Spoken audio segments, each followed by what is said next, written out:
प्यारे बच्चों नमस्कार। विज्ञान की नेस की तैयारी के लिए ऑनलाइन क्लास में आपका स्वागत है। प्यारे बच्चों, आज हम कक्षा 10 साइंस नेस क्वेश्चन सेट 2 करने वाले हैं। तो प्यारे बच्चों, जो चैनल पे नए हैं, जिन बच्चों ने अभी तक चैनल को सब्सक्राइब नहीं किया, सब्सक्राइब कर लें, अपने साथियों को शेयर कर दें, लाइक कर दें। तो आज की क्लास का पहला प्रश्न आपकी स्क्रीन पर। थोड़ा सा पीडीएफ जो है वो धुंधली है, तो आपको इसको ध्यान से देखना है। पहला प्रश्न है, एक भूरे रंग का चमकदार एक्स को वायु की उपस्थिति में गर्म करने पर काले भूरे रंग का हो जाता है। तत्व एक्स एवं काले रंग के यौगिक का नाम बताइए। तो प्यारे बच्चों, एक भूरे रंग का चमकदार धातु AX को वायु की उपस्थिति में गर्म करने पर वह काले रंग का हो जाता है। तो एक्स एवं काले तत्व का आपको नाम बताना है। तो प्यारे बच्चों, भूरे रंग का वो जो तत्व होगा क्या होगा? Ag होगा।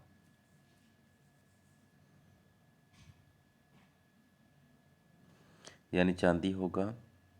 जब वायु की उपस्थिति में उसको गर्म करेंगे तो वह काले रंग का यौगिक बनाएगा। उस यौगिक का क्या नाम होगा? Ag2O।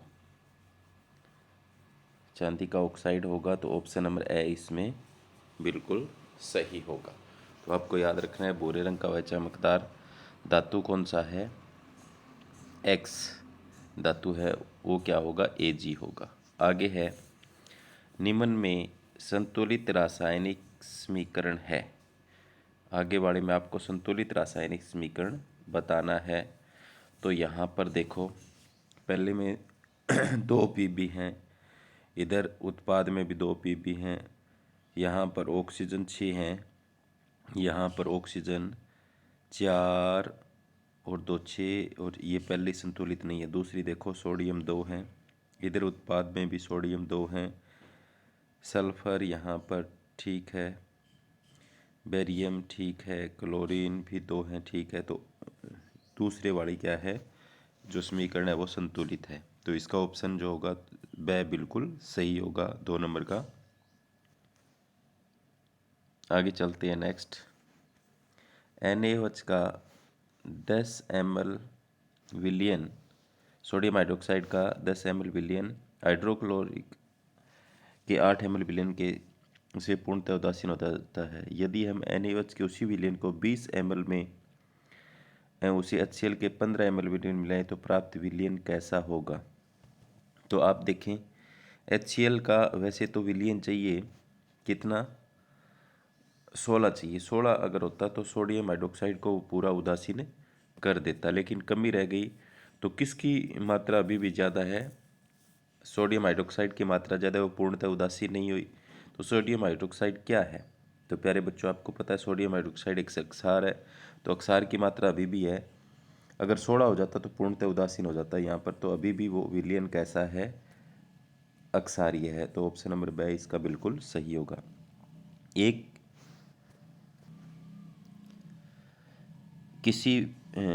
व्यक्ति किसी घर में एक महिला के पुराने मलिन सोने के कंगन या विशेष विलियन में डालकर चमका देता है, लेकिन सोने के आभूषणों का वजन अत्यंत कम हो जाता है। महिला को ठगने के लिए व्यक्ति द्वारा कौन से विलियन का प्रयोग किया गया? Aluminium oxide, aqua regia, polyvinyl chloride, the zinc chloride. तो प्यारे बच्चों, जो सेट जो था हमने हल किया था उसमें आया था एक्वारेजिया। किसका? नाइट्रिक अम्ल और HCl का 1:3 का जो मिश्रण था उसको हमने एक्वारेजिया बोला था। इसका प्रयोग करता है वो, ठीक है। आभूषणों को चमकाने के लिए उसके ऊपर सोने को भी काट ले जाता है वो साथ में। तो ऐसा आपको बिल्कुल नहीं करना चाहिए। तो एक्वारेजिया इसका बिल्कुल सही है। किसका मिश्रण होता है? नाइट्रिक अम्ल और HCl का 1:3 का मिश्रण होता है। आगे चलते हैं नेक्स्ट। मनुष्य के शरीर की उस ग्रंथि का नाम बताओ जो हार्मोन तथा एंजाइम दोनों ही स्त्रावित करती है। मनुष्य की उस ग्रंथि का आपको नाम बताना है जो हार्मोन भी छोड़ती है और एंजाइम भी छोड़ती है। तो प्यारे बच्चों, हमारे लार ग्रंथि, जठर ग्रंथि, अग्नाशय ग्रंथि, उपयुक्त सभी। तो इसमें से कौन सी ग्रंथि वो है? अग्नाशय ग्रंथि है। ठीक है, जो इंसुलिन हार्मोन छोड़ती है। तो इसके बाद में नेक्स्ट छठा है, उत्सर्जन तंत्र का सही क्रम क्या है। तो प्यारे बच्चों, उत्सर्जन तंत्र का सही क्रम क्या है। यहाँ पर दो वर्कक होते हैं, वर्कक से मूत्रवाहिनी निकलती है, मूत्राशय में घुलती है, यहाँ पर मूत्र मार्ग होता है। तो वो देखो पहले वर्कक कौन से में है, मूत्रवाहिनी, ठीक है, मूत्राशय। तो छठे का ऑप्शन नंबर से आपका बिल्कुल सही है। ठीक है, तो ये दो वर्कक होते हैं, दो मूत्रवाहिनी, मूत्राशय इसमें, और ये मूत्र मार्ग। आगे चलते हैं नेक्स्ट। 1 मीटर फोकस दूरी वाली उत्तल लेंस की क्षमता क्या होगी। तो P बराबर होता है 1/f। ठीक है, तो P बराबर 1/1, तो एक ही हो जाएगी उसकी, क्या हो जाएगी, एक। तो उत्तल लेंस है, तो क्या हो जाएगा इसका ऑप्शन नंबर 1 हो जाएगा, यानी बी ऑप्शन, ब ऑप्शन बिल्कुल इसका सही है। आगे चलते हैं नेक्स्ट। किसी उत्तल लेंस की फोकस दूरी हमेशा कैसी होती है। तो प्यारे बच्चों, उत्तल लेंस की जो फोकस दूरी हमेशा कैसी आएगी, धनात्मक आएगी। तो आपको उसको ऋणात्मक कभी नहीं लेना। जैसे पहले वाले में हमने निकाला तो कितनी आई, एक, धनात्मक वाला उत्तर हमने लिया। आगे F बराबर R/2 सत्य है। अवतल दर्पण के लिए, समतल दर्पण के लिए, उत्तल दर्पण के लिए, ए और स दोनों के लिए। तो प्यारे बच्चों, यहाँ पर अवतल दर्पण के लिए भी सत्य है, उत्तल दर्पण के लिए भी सत्य है। समतल दर्पण की फोकस दूरी अनंत होती है, तो इसके लिए सत्य नहीं है। तो ऑप्शन नंबर द इसका बिल्कुल सही हो जाएगा, ए और स वाला। आगे है 10वां, 9 न्यूटन का कोई बल किसी वस्तु पर लगाने पर यदि वस्तु बल की दिशा में 3 मीटर की दूरी तक विस्थापित हो जाती है, तो वस्तु द्वारा किया गया कार्य क्या होगा।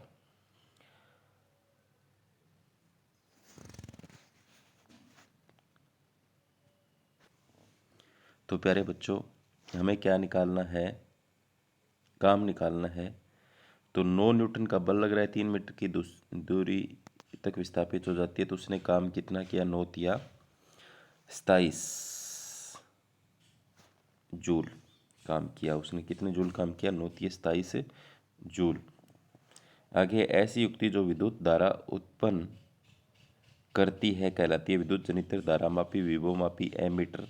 तो प्यारे बच्चों, आपको पता है ये विद्युत जनित्र का जो हम इस्तेमाल करते हैं वो विद्युत धारा उत्पन्न करने के लिए करते हैं। तो ऑप्शन नंबर ए इसका बिल्कुल सही है। आगे, निम्नलिखित में से कौन प्रतिवर्ती चाप के अवयवों का सही क्रम है।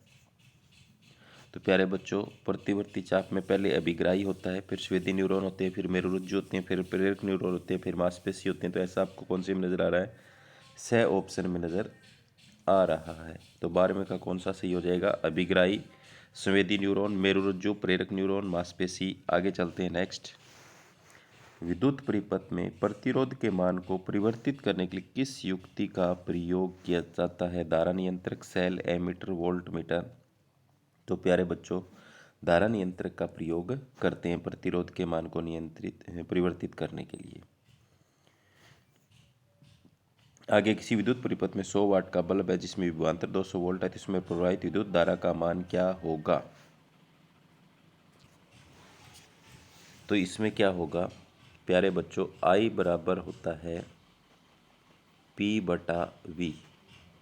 तो I बराबर क्या हो जाएगा, 100 बटे में 250। तो 0 से 0 कट गया, 25 से 10 को भाग देंगे तो कितना, 0.4 एम्पियर आ जाएगा।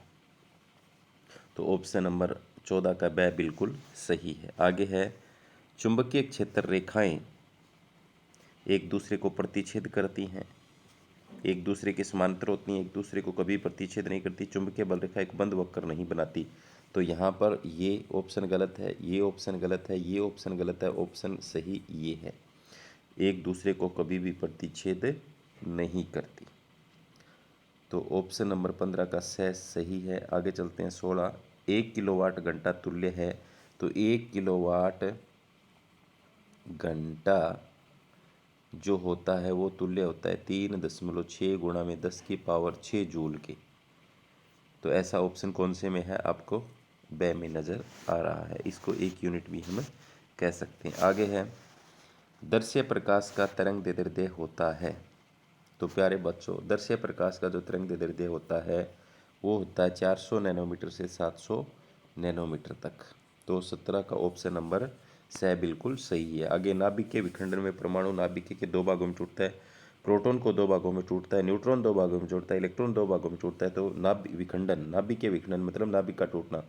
तो परमाणु का नाभिक जो है वो दो भागों में टूटता है। तो 18 का ए बिल्कुल सही है। आगे है, गंगा के जल को प्रदूषित करने वाला सूक्ष्म जीव कोलीफॉर्म है। तो वायरस, जीवाणु, कवक, अमीबा। तो वो क्या है? कोलीफॉर्म एक जीवाणु है। 19 का ऑप्शन नंबर ब बिल्कुल सही है।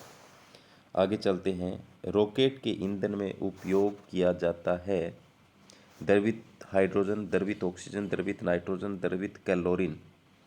तो प्यारे बच्चों, इसके अंदर द्रवित हाइड्रोजन प्रयोग किया जाता है रॉकेट के ईंधन के रूप में। किसी ऊर्जा स्रोत का चयन किन कारकों पर निर्भर करता है? उस ऊर्जा स्रोत से ऊर्जा प्राप्त करने में सरलता, उस ऊर्जा स्रोत से ऊर्जा प्राप्त करने में मितव्ययता यानी खर्चा कम आना चाहिए, उस ऊर्जा स्रोत से ऊर्जा प्राप्त करने की उपलब्ध प्रौद्योगिकी की अक्षम दक्षता, उस ऊर्जा स्रोत का उपयोग करने पर पर्यावरण की होने वाली क्षति। तो प्यारे बच्चों, हम इन सभी पर ध्यान रखते हैं ऊर्जा स्रोत का चयन करते समय भी। ये सारे गुण जिसमें ज़्यादा से ज़्यादा मिले वो हम चयन करते हैं। आगे चलते हैं। अल्बर्ट आइंस्टीन द्वारा कौन सा समीकरण दिया गया? तो प्यारे बच्चों, उसके द्वारा जो दिया गया था समीकरण, अल्बर्ट आइंस्टीन द्वारा जो समीकरण दिया गया था वो था E बराबर mc² था। तो ऐसा कौन से में है? ऑप्शन नंबर ब में है। तप्त जल को पृथ्वी के पृष्ठ से बाहर निकालने के लिए निकास मार्ग को कहते हैं सूर्य निकासी, उष्ण स्रोत, तप्त स्थल, निकास पत्थर। तो प्यारे बच्चों, उसे कहते हैं उष्ण स्रोत। चार माध्यमों ABCD का अपूर्णांक निम्नलिखित सारणी में दिया गया है। इसको ऊपर कर लेते हैं हम थोड़ा। ABCD, ए का अपूर्णांक 1.32, बी का 1.50, सी का 1.53, डी का 2.50। जब प्रकाश वायु से उपयुक्त किसी एक माध्यम में प्रवेश करता है तो प्रकाश का वेग सबसे कम किस माध्यम में होगा?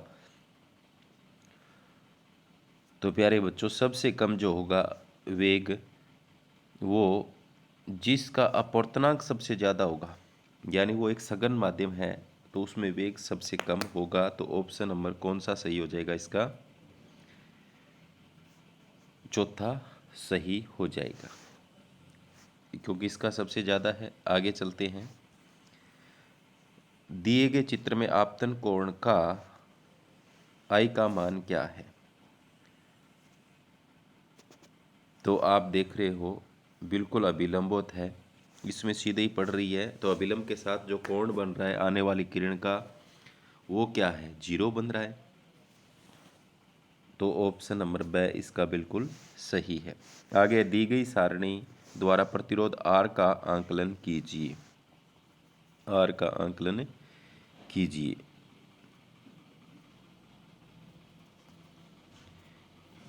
तो ओम के नियम से निकलेगा ये। ओम के नियम से क्या होता है? V बराबर IR होता है। तो R निकालने का फॉर्मूला क्या हो जाएगा?